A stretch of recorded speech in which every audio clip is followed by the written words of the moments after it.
Добрый вечер. У нас сегодня в гостях Александр Кацев, заведующий кафедрой. Не заведующий уже кафедрой. Не заведующий? Уже я единственный, кто сдал свой пост и сказал, что если уходить, то надо на своих ногах, даже если это мои ноги. Я просто профессор-консультант. Профессор Славянского университета. Угу. Спасибо большое, что нашли время. Спасибо большое, что вы нашли время. Вот в связи с войной в Украине как-то очень остро в журналистике возник вопрос пропаганды и настоящей журналистики. Как вы это... Для меня война – это всегда трагедия. И никто никогда не мог подумать, что такая война может быть. Но оказывается, что чем ближе, тем страшнее. И когда мы говорим, что наши соседи, наши братья, мы же тоже не можем чего-то поделить с нашими таджикскими братьями. То же самое и здесь. Но война – это всегда трагедия. И здесь, и там, во всяком случае для меня, испорченного человека образованием, есть одна проблема. И там язык как мерило образованности. Если в Донецке и в сопредельных областях говорят, мы не хотим учить государственный язык, граница рядом, можно уезжать в Россию, там, где говорят на русском языке. Они говорят, нет, мы прихватим. Или вся история с Крымом. В свое время, если я не ошибаюсь, Молотов инициировал, и России передали Крым, но тогда Украине передали родину Чехова, Таганрог и сопредельные... Да. России передали. России передали. И сопредельные черноземные земли. Сейчас Крым забрали назад, а про родину никто не вспоминал, и про черноземные земли. Точно так же, как и у нас с таджиками. 250 метров того, чего мы не можем поделить. Стоит ли это и то, и другое человеческих жизней? Причем не просто, это же генофонд уничтожается. Я смотрю с этой точки зрения. Потому что в войне нет ни правых, ни виноватых в конечном итоге. Мы очень хорошо знаем про Великую Отечественную войну и про огромные потери. Как оказалось, мы не знаем ничего. Сейчас появился совершенно блестящий молодой писатель Саша Филипенко. Не Александр, а именно Саша Филипенко, который написал совершенно блестящий на документах роман «Красный крест». И документы доказывают, что те, кто в Кремле сидели, они не были заинтересованы в сохранении советского генофонда. Отсюда десятки миллионов потерь. Сейчас? В Великой Отечественной войне. Да. То же самое и сегодня происходит. Понимаете, когда двоечники говорят, я не хочу учить язык, а язык самое больное место у нас. Я не хочу учить язык. Не учи. Тогда не живи в этой стране. В принципе, если мы хотим. У нас, правда, все кричат, что я вас заставлю выучить язык, но никто не делает никаких методик и учебников почти. Почему почти? Потому что мы на кафедре журналистики выпустили 2 хрестоматии для обучения киргизскому языку. 2. И если бы они были плохие, то комиссия по госязыку не взяла и не издала бы одну из них.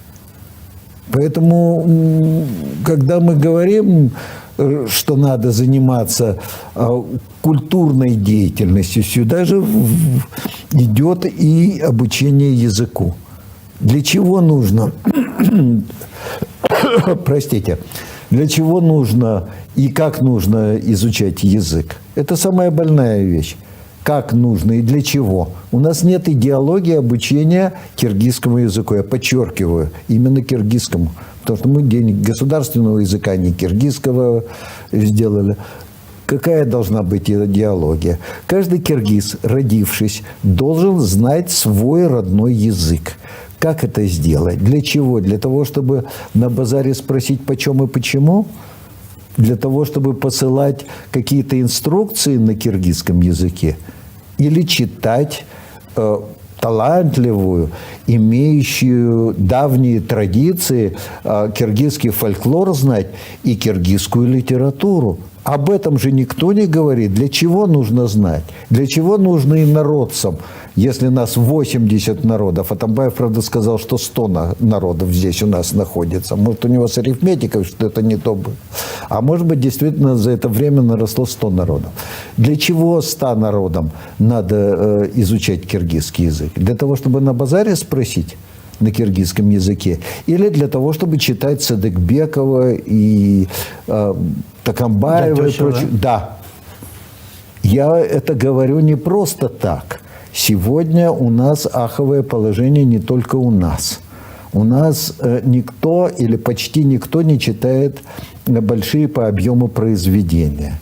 Поэтому кафедра журналистики Славянского университета мы сделали несколько книг. Мы выпустили книгу под названием «Культурный минимум журналиста».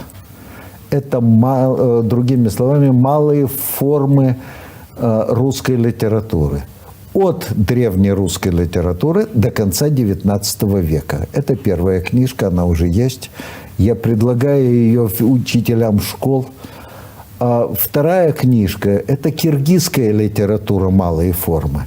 Там нет эпосов, там нет романов Садыкбекова, Баилинова и так далее, но зато есть пословицы и поговорки, есть малые формы фольклора, есть рассказы и стихи киргизских писателей от начала письменной литературы до наших дней. И третья литература – это русская поэзия, только стихи 20-го, начала 21 века. И каждая книга есть в электронном виде. Студенты приходят, и мы стараемся им в телефоны закачать произведения. Мы, наверное, единственные, кто не кричит: отдайте телефоны, спрячьте телефоны, выключите телефоны. Там есть все. 40, если не ошибаюсь, 43 книги мы сделали такие электронные. Для того, чтобы студенты читали. А дальше вы можете спрашивать: а по трагедии 16 года есть? Есть. Книжка, не скажу сколько страниц, электронная. Это все произведения киргизских писателей, посвященных трагедии 16 года, узбекских писателей и казахских писателей. Современная русская литература есть? Есть. 3 тома и так далее. Потому что у нас сегодня во всяких областях или во всяких областях трагедия.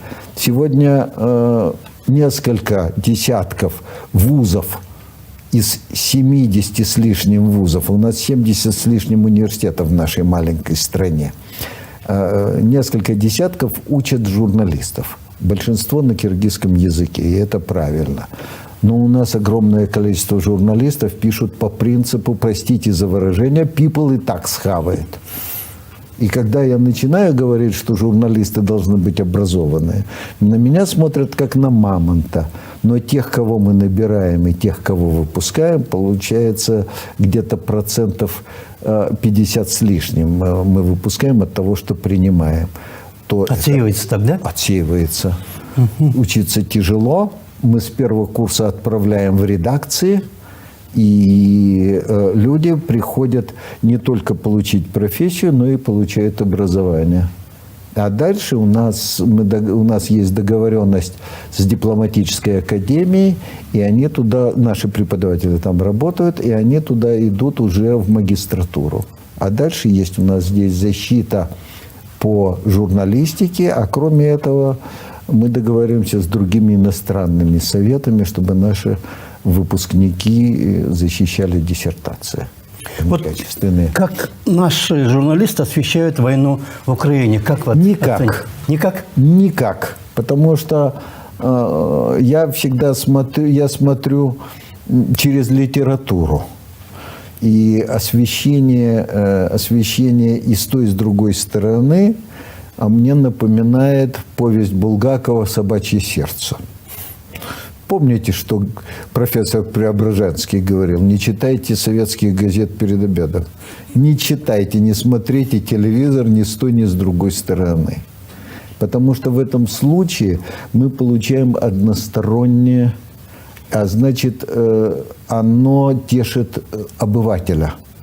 Нет у нас, ну и не может быть, я говорю не об объективной, а достоверной информации, что там происходит. Единственное, что есть, это трагедия для России и это трагедия для Украины.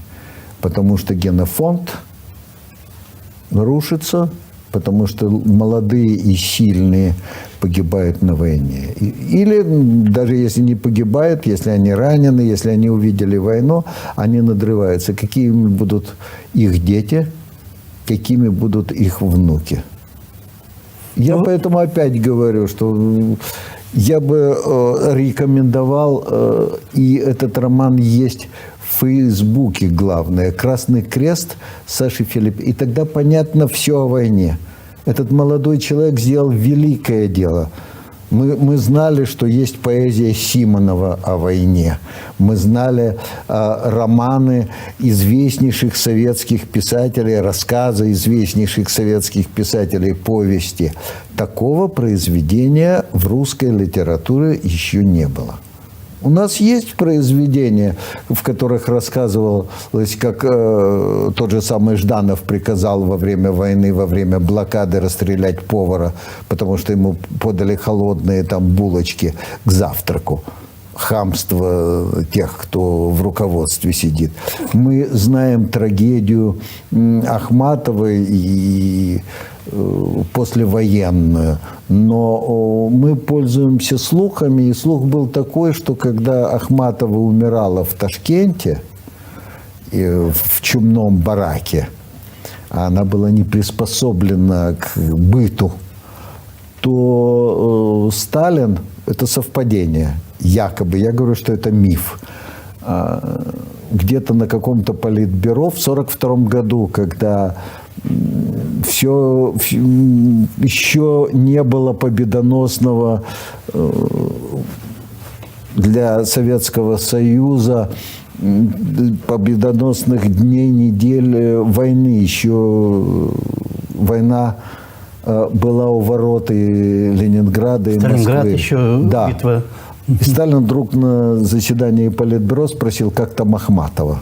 Она была, а там самый главный был завхоз в этом чумном бараке. Хотел, включивал лампочку, хотел, менял белье, хотел там не белье. Но он был хозяином, хозяйчиком. И в это время все изменилось. Раз вождь сказал, никто ничего ответить не мог. Все изменилось. Она не только нашлись лекарства и чистое постельное белье. Это поразительный случай. Под редакцией Корнелия Зелинского вышел однотомник Ахматовой в Ташкенте, стихов ее. А в 1946 году, когда она приехала из Ленинграда в Москву на поэтический вечер и вошла в зал, то зал встал. А это не положено было. Это же для партийных бонс можно было только вставать. И появилось знаменитое, может быть, это совпадение, знаменитое постановление о журналах «Звезда» и «Ленинград». Правда, Ахматовой не дали умереть с голоду, и Зощенко тоже не дали. Он переводил двух финских писателей, 3 романа вышло. Один из них «За спичками» был даже... Фильм потом... Да, фильм был очень неплохой. А Ахматова переводила корейских поэтов. И в 1958 году вышел очень хорошо оформленный сборник корейской поэзии в переводах Анны Андреевны Ахматовой. Понимаете, вот культура, она вот строится, культура и политика, они где-то пересекаются, а где-то каждый идет своим. Может быть, не было бы постановления, то советская литература не обогатилась бы романами финских писателей и корейской поэзии. Поэтому тогда, когда в Советском Союзе кого-то запрещали, а писатели жили за счет гонораров, он начинал заниматься переводом. Мне попалась когда-то книжка переводов Пастернака. Понимаете, поэтому в этом случае, а в 30-м году, казалось бы, уже все почистили, и всех оппозиционеров отправили в эмиграцию. Там, первая волна, вторая волна. А в 30-м году вышла книжка Шекспира «Гамлет, принц датский» в переводах КР Константина Романова, дяди Николая II. Я это не видел, не слышал про... Ага. Мы закончим. Я вам назначу встречу и покажу. Все книжки, которые я называю, они все у меня есть, и я приношу студентам. Но Пастернак гениально перевел Гамлета. Да, но здесь еще одна очень интересная вещь. Там Маршак, Пастернак перевел. И говорили, что он знает английский язык, поэтому хорошо перевел. Скажите, пожалуйста, а что, Пастернак знал английский язык XVI века? Там другой, да, уже был. Вот язык. И все. Это поэтическое мастерство. Есть сборник переводов Пастернака, есть переводы других поэтов. Вот сейчас, боюсь сглазить, во втором номере «Лит Киргизстана» я подготовил подборку стихов одного из известнейших политических деятелей. Это переводы стихов Мао Цзэдуна в переводах Маршака, Антокольского и всех прочих. Сам по себе любопытный факт. Китайский язык. Да, или Ахматова корейский знала, да? Да, нет, это все по подстрочникам. Но приведу вам один пример. Для меня очень показательный. Несколько лет тому назад праздновался юбилей одного из произведений Баилинова. Рассказа «Аджар», который все мы знаем, из которых один из того, что начиналась киргизская письменная печатная литература. Есть такой очень интересный филолог. Это Кубан Мамбеталиев, бывший посол в Англии. И он проанализировал работы, посвященные рассказу, даже сказу Аджар, потому что красиво все говорят повесть. Повесть – это не повесть, это даже не рассказ, это сказ. Потому что очень близок к написанию, ну, фольклорному написанию. И оказалось, что ни один киргизовед не читал в подлиннике этот рассказ. А свои работы строили о том, что в первом рассказе киргизской литературы есть недочеты. Они все это делали по переводу на русский язык, который делала дама, сидя в Москве по подстрочнику. Понимаете? Поэтому в этом случае мы же не можем говорить, что мы знаем Дюма, ну, роман «Три мушкетера». Мы знаем русский перевод. Да. Если кто-то читает по-китайски, то он знает китайских писателей, а мы можем знать только в переводе. Сегодня переводы на киргизский язык сократились. Наверное, да. Понимаете? Поэтому в этом случае, значит, мы не занимаемся культуртрегерством. А это приблизительно то же самое для меня, когда недавно Россия помогла нам с образованием, и 20 с лишним учителей русского языка приехали в Волжскую область и начали преподавать русский язык в киргизских школах не в Оше, а в селах. Значит, я точно знаю, что те, кто приехал, киргизского языка не знают, а дети, сидящие в наших сельских школах, не знают русского языка. Почему бы в этом случае, если мы говорим с государственной точки зрения, не подготовить здесь у нас на базе любого вуза, взять из этих сел выпускников, как это делал Женпединститут имени Маяковского, кому женщинами не везло, имени того и назвали Женский пединститут. Мы брали, я 19 лет проработал там и знаю всю Нарынскую область по селам из школ брали, кормили, не в переносном, а в прямом смысле, учили Они проходили практику в родных селах, и дальше они оставались преподавать. И если университет, а он был у нас один, давал где-то 5-6% тех, кто ехал по направлению, то Женпединститут больше 75%. И ничего не надо, все есть, все, пожалуйста, делайте. Это был такой очень интересный исследователь Шнейдман. Он выпустил больше 7 учебников по киргизскому языку. И специально после окончания Пржевальского учительского института поехал работать в Нарын. И последний учебник он закончил незадолго до смерти. Где эти учебники? Да. Понимаете, где?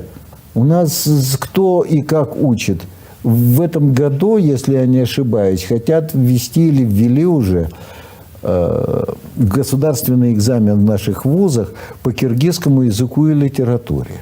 А дальше возникает резонный вопрос. А кто преподавать будет или кто преподает киргизскую литературу? Мне говорят, учителя киргизского языка. А кто проверил? Они читали в переводах, если читали, Сыдыкбекова, Байлинова и Токамбаева? Или они читали на русском языке? Я вам 2 анекдота приведу. Можно? Я прошу прощения, меня уже ругают.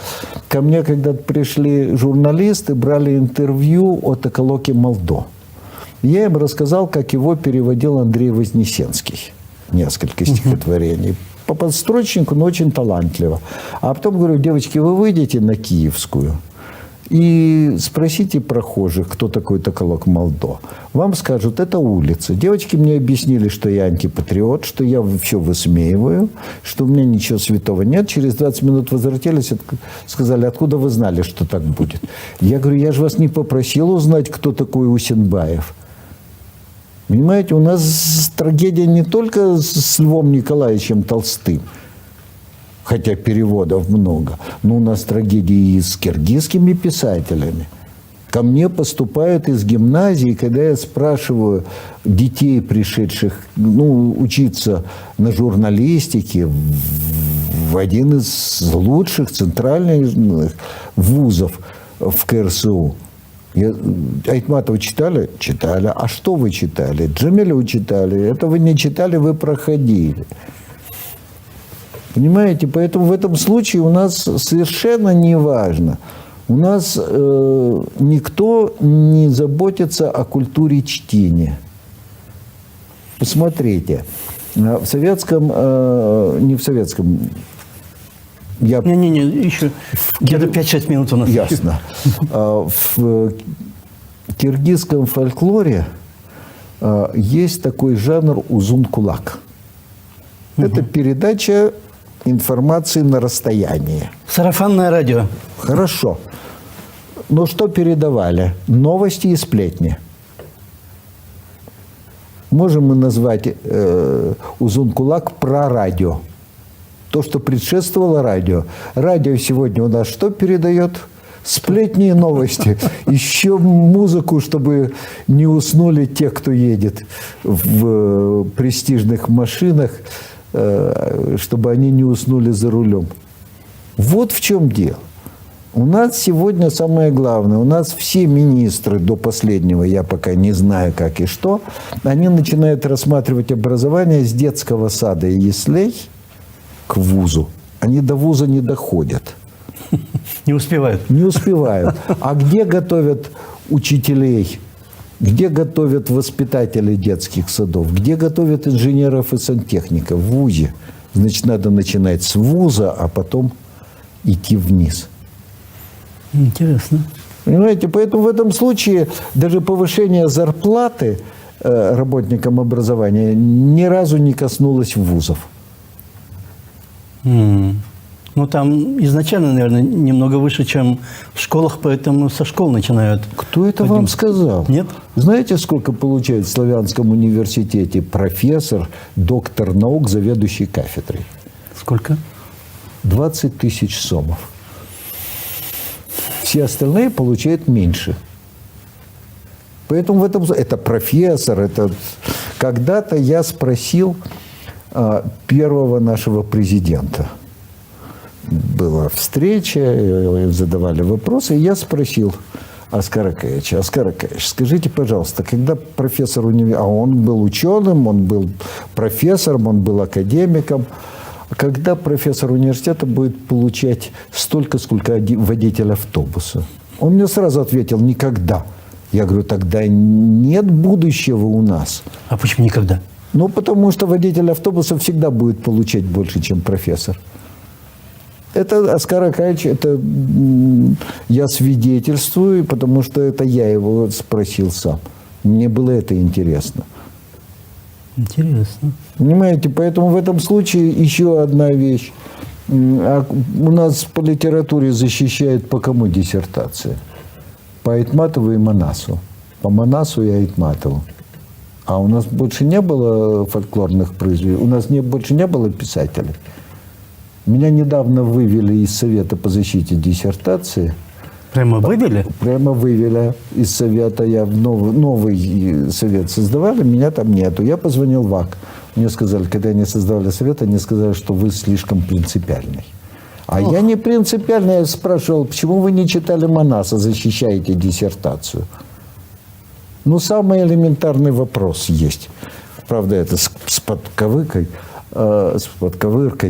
Я спрашиваю: какова основная тема Манаса? Вот одна. На 1 000 000 строк. Или на 500 000. Когда я учился, говорили 1 000 000 строк. Теперь говорят 500 000 строк. С математикой плохо. А тема элементарная. Если взять... Каныкей же не таджичка. Это когда Липкин переводил, то надо было показать дружбу народов. И когда у нас начались события с таджиками, я говорю: о, хорошо, школьники будут радоваться, и студенты, опять запретим Манас. Уже один раз запрещали его в послевоенный период. Когда отец Мара Баджиева обратился вместе со своим соавтором, обратился к Сталину праздновать 1200 лет Манасу. Сталин ни сном, ни духом вызвал Лаврентия Павловича, тоже ни сном, ни духом. А оказалось, когда создавался батальон мусульманский, антисоветский, то тогда издали отрывки из Манаса, чтобы поднять их дух. Сталину было сказано, он хлопнул кулаком по столу, сказал: вы что, ребята, совсем свихнулись? Вот. И Манас был запрещен на долгие годы. В 1964 году сюда приезжала большая комиссия. В 1958 отрывки вышли. Так основная тема Манаса — Каныкей — это киргизка, живущая среди таджиков. Я только не буду называть местность, потому что нынешняя территория Узбекистана, она тогда Таджикистану принадлежала. Да. Потому что одно из первых произведений — это возвращение Семетея из Бухары в Талас. Значит, тема, если взять одного из будущих супругов из диаспоры, а второго из метрополии, то родятся не представители одного из 40 родов или 2, а общекиргизского народа. Манасу 1500 лет. Но это главная тема, она у нас еще не воплощена. Мы же подходим к Белому дому, смотрим и считаем, сколько там южных, сколько там северных. А это мысль великая. Как создается киргизский народ? Как получается? А дальше можно меня не ругать. Дальше надо взять и прочитать Манас. Ну, там... Это самое главное. Только мне не говорите, что киргизы сражались с Китаями. Они не сражались. Они сражались. Только Китай – это не китайцы. Не нынешний Китай, да? Нет, не вообще. Потому что китайцы под названием джунгары в Манасе.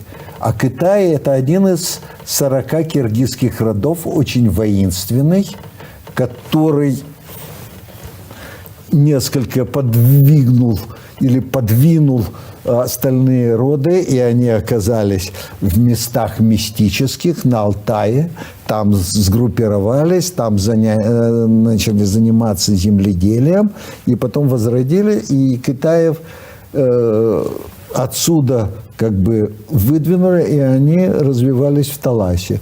к роду Китаев относился Айтматов, многие академики. Вот в чем дело. Понимаете, поэтому мы не знаем своей культуры. И когда мне говорят, что я инородец, я говорю, да, ребята, но мы единый народ Киргизстана. И тогда, когда... А мне говорят уже об этом. Мне говорят. Мне сказали... Последнее время или... Почему? Ну и последнее время мне сказали, один из БГ, как я его называю, бывший государственный чиновник, сказал, а что здесь Кацев делает на защите диссертации? Он не знает киргизского языка. Открытым текстом, и все, независимо от национальности, кроме 2 членов Совета, все промолчали. Мне, который имеет определенное положение, я себя считаю аборигеном, потому что я родился здесь, в этом городе. Этот город – это мой город. Понимаете, когда мы поймем, что мы единое целое, нравится кому-то, не нравится кому-то. Да. Сегодня мы все делается, когда мы заглядываем под юбки. Когда рассказывают о классике и не стесняются рассказывать, как он там по дороге в столицу нашей Родины, как называлось, там предавался сексуальным утехам с женщиной, которая в его биографии, она как существо, которое давало ему силы создавать произведения, известные сегодня всему миру. Понимаете, у нас нет никаких норм этических. У нас нет каких-то возможностей понимать, что есть вещи, ну, условно говоря, святые. Причем, ну, с Айтматовым вообще связаны всякие мистические вещи. Он где учился? В сельхозинституте. Сельхозинститут, да. А где стоит памятник ему? Около агропрома. Мать у него была татарка, это ему никак не могли простить нечистоты крови. Где он умер? В Казани. Ну, в Нюрнберге умер, но... Да. Еще нужно мистерии, я вам расскажу всякие. Понимаете, когда мы читаем, когда все изнутри... Да. Я когда прочитал первый вариант «Белого парохода», а я читал всю ночь в «Новом мире», не было еще Кулубяка, не было еще имени у мальчика. Я думал, что я не могу идти к студентам. Я киргизский язык не знаю. Но перевести, что Момун – это молчун, Ороскул – это раб русских, значит, старшее поколение молчит, среднее ведет рабский образ, а младшее гибнет и не имеет даже имени. Это первое. Я не знаю, я так это понял, можно совершенно по-другому, можно меня ругать. Но я так это прочитал. И для меня это было важно. Да. Понимаете, поэтому в этом случае, как угодно, это извращенное мое сознание. Значит, это извращенное мое сознание. Ну, Орос там Орус, если бы. Орос немного другое. Да. Ну, хорошо. Вот у нас все. время подошло. И последнее, что я скажу. Мы живем мифами. Киргизы никогда не были кочевниками. У них другая цивилизация, оседло-кочевая. Чем они на Алтае занимались? Металл даже выплавляли, да. Понимаете, вот и все. Мы не хотим это знать. Нам красиво, Чингисхан, вот мы рядом. Мы не понимаем, что кочевник не имеет родины. Интересно, да. Но у нас время подошло к концу. Нам надо на эти темы еще отдельно, наверное, про эпосы. Сегодня мы с Украины начали, а закончили... Ну, Украина далеко, хотя огромное количество украинцев, так же, как представители других национальностей, они делали нашу страну. Да. И, может быть, не случайно у нас большое количество памятников на кладбище стоит украинцам, но баев их потомкам ссылали куда? На Украину. И я застал несколько сел, где ходили по обличию киргизы, которые не знали киргизского языка и балакали на украинской мове. Да. Понимаете, мир-то маленький. Да. Нам надо говорить о культуре, нам надо читать, надо посмотреть. Вот когда-то мы с моим учителем Михаилом Александровичем Рудовым, научным руководителем, сделали 2 тома «Русская литература» в переводах на киргизский язык. Закончили 90-м годом. Первое с 22 по 60 60 А дальше-то никто не делает. А дальше никто не делает. И переводов, наверное, уже... Может быть, и есть, может быть, и нету. Это надо сесть, и это надо делать. Вот мы выпустили 3-томник киргизской литературы под бездонным куполом Азии. 2 тома киргизской литературы, 3-й тоже, но в 3-м томе зарубежные писатели о Киргизии. Ну, например, Набоков о Киргизии. Набоков о Киргизии, причем кусок я нашел в романе «Дар», где показана совершенно мерзопакостная фигура Чернышевского у него. Почему? Потому что он стеснялся своего происхождения. И там есть совершенно блестяще написанный кусок рек, впадающих в Иссык-Куль.